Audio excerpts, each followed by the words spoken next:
So we Missouriized the Indianapolis work and then set a course of doing charter schools with the exception of no authority. So we had no authority to do any of this.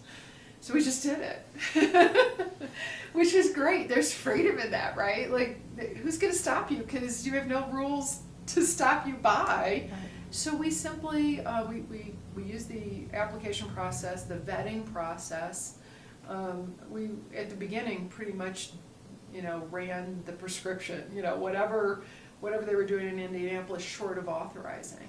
And so to compensate for that, the mayor got on the phone and called the local authorizers, which were universities, and said, we'd like to get some great schools to St. Louis. We're going to open up our doors. We're putting the "We're open for business" sign out.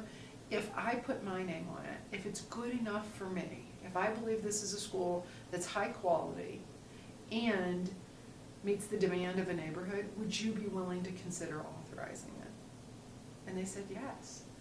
And that was really important. A couple things were important. We also had Greg Richmond came in. He had just, this is 2006, so things were happening with NACSA. Mm-hmm.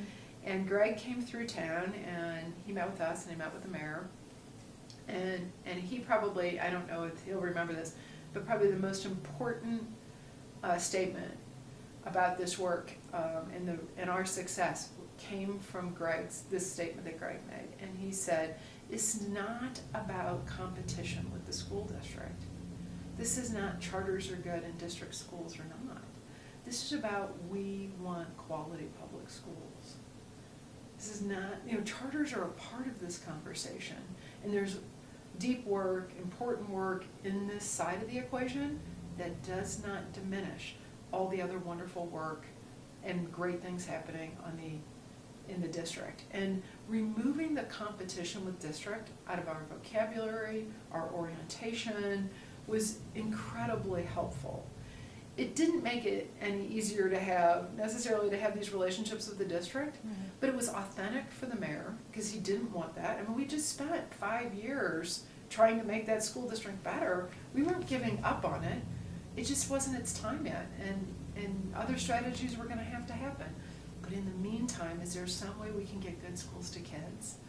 Yeah, let's look at this. So Greg setting that context of it's always about quality wherever kids can get it really resonated with our mayor. We also have a large private school and parochial school population, and we really didn't want those families alienated from this conversation of quality either. It was their choice to send their children to a Catholic school or into an independent school. That's fantastic.